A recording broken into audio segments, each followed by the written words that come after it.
Pertarungan dengan genderuwo di hutan angker. Di suatu desa ada seorang pemuda bernama Budi. Budi adalah seorang pemburu handal di desanya. Ia dikenal sebagai pria yang berani, tak pernah gentar menghadapi bahaya, baik itu hewan buas maupun kisah-kisah mistis yang menyelimuti hutan angker di desanya. Hutan itu yang terletak di kaki gunung selalu diceritakan sebagai tempat yang penuh dengan makhluk gaib dan roh-roh jahat. Namun, bagi Budi, hutan itu adalah sumber rezeki, di mana di sana ia bisa berburu rusa, babi hutan, dan berbagai hewan lainnya yang memberikan penghidupan bagi keluarganya. Suatu malam ketika bulan purnama menggantung tinggi di langit, Budi memutuskan untuk berburu. Ia merasa malam itu adalah waktu yang tepat karena cahaya bulan akan membantunya melihat lebih jelas dalam hutan.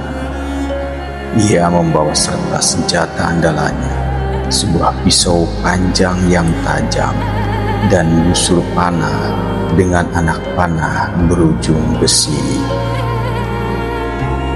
Budi berjalan menyusuri jalan setapak yang sudah dikenalnya dengan baik, mengikuti jejak kaki rusa yang baru saja lewat. Hutan malam itu terasa lebih sunyi dari biasanya. Hanya suara dedaunan yang bergesekan tertiup angin dan sesekali suara burung hantu yang terdengar.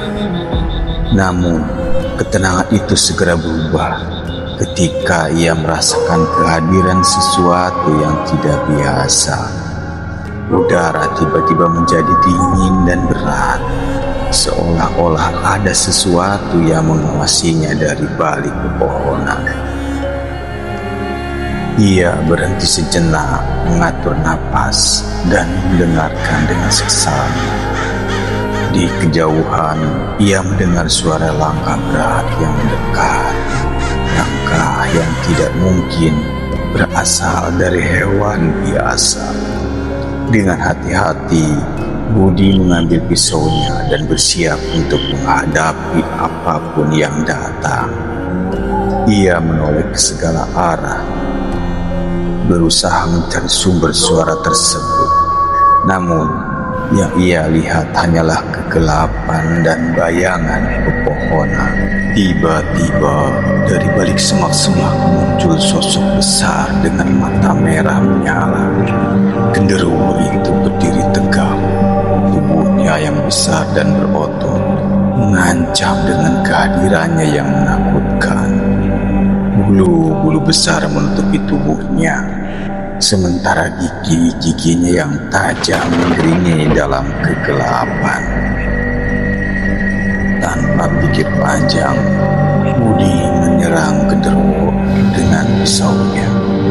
Namun, setiap tebasan pisau itu seakan tidak berarti bagi makhluk tersebut. Genderuwo hanya menggeram marah. Tangannya yang besar dengan mudah menangkap Budi dan mengangkatnya ke udara. Budi berusaha melawan, menendang, dan mencoba menusuk makhluk itu lagi. Tapi usahanya sia-sia. Genderuwo itu tertawa mengerikan. Suara tawanya bergema di seluruh hutan. Dengan satu gerakan, ia melemparkan Budi ke tanah dengan kerasnya. Rasa sakit menjalar ke seluruh tubuh Budi, tapi ia tahu ia harus terus melawan. Ia merangkak bangkit dan mencoba menyerang lagi. Namun kali ini genderuwo tidak memberinya kesempatan.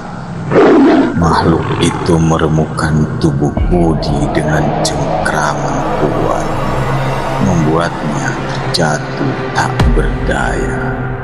Saat Budi merasa nyawanya mulai meninggalkannya, ia melihat genderuwo itu mendekatkan wajahnya yang menyeramkan dengan sorot mata yang penuh kebencian.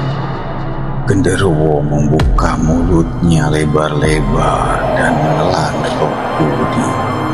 Dalam sekejap, Budi merasakan tubuhnya menjadi ringan dan kesadarannya menghilang. Ia terjebak dalam kegelapan, terperangkap dalam hutan itu selamanya. Di desa, istri dan anak Budi mulai khawatir karena Budi belum juga pulang.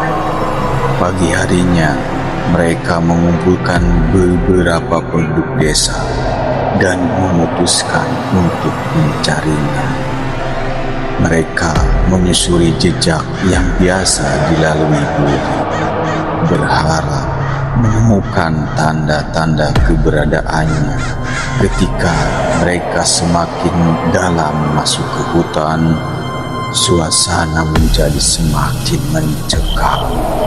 Pohon-pohon besar dan rimbun membuat sinar matahari sulit menembus, menciptakan bayangan yang menyeramkan di sepanjang jalan.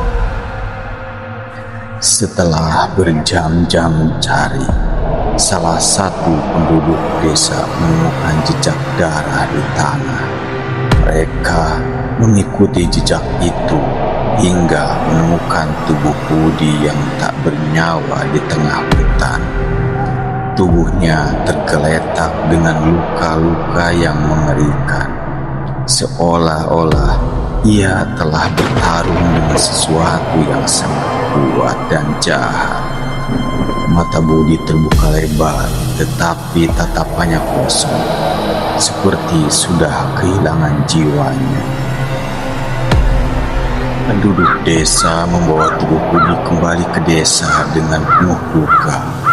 Mereka tahu apa yang telah terjadi, dan cerita tentang keberanian Budi melawan genderuwo menjadi legenda yang ditakuti di desa itu. Sejak saat itu, tidak ada lagi yang berani berburu di hutan angker itu, takut akan nasib yang sama seperti Budi. Mereka tahu genderuwo masih berkeliaran menunggu jiwa-jiwa yang berani menantangnya. Beberapa malam setelah kematian Budi, desanya kembali digemparkan oleh kejadian aneh. Istri Budi bermimpi didatangi oleh sosok suaminya yang meminta pertolongan. Dalam mimpi itu, Budi mengatakan bahwa ia terperangkap oleh genderuwo dan hanya bisa bebas jika ada yang berani menantang makhluk itu sekali lagi. Namun, mimpi itu dianggap sebagai bunga tidur oleh kebanyakan penduduk desa.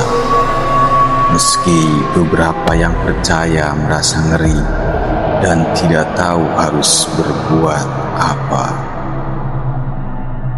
Desa itu kemudian hidup dalam ketakutan, terutama saat malam tiba. Penduduk mulai mendengar suara-suara aneh di sekitar hutan, seperti langkah berat dan tawa mengerikan yang menggema. Mereka yakin bahwa genderuwo itu masih berkeliaran, menjaga hutan angker dan mencari jiwa-jiwa baru untuk dijadikan mangsa. Kehidupan di desa berubah dengan lebih banyak orang yang memilih untuk meninggalkan desa, mencari tempat yang lebih aman dan jauh dari bayang-bayang ketakutan. Namun, beberapa orang tetap tinggal, termasuk keluarga Budi yang mencari cara untuk membebaskan jiwa Budi. Mereka mendatangi dukun dan orang pintar untuk mencari tahu bagaimana cara melawan genderuwo dan menyelamatkan roh Budi. Tapi semua usaha mereka sia-sia. Genderuwo terlalu kuat dan jahat untuk dilawan oleh manusia. Dan begitulah legenda budi dan pertarungannya dengan genderuwo tetap hidup di desa itu, menjadi cerita yang terus diceritakan dari generasi ke generasi. Sebuah peringatan tentang keberanian dan bahaya yang mengintai di balik kegelapan hutan angker. Hutan itu tetap berdiri menjadi saksi bisu dari pertarungan yang mengerikan, tempat di mana jiwa-jiwa yang hilang terperangkap selamanya. Bagi penduduk desa, hutan itu bukan hanya sekedar tempat, tetapi simbol dari ketakutan terbesar mereka. Ketakutan akan yang tidak dikenal dan kekuatan jahat yang mengintai di balik bayang-bayang malam.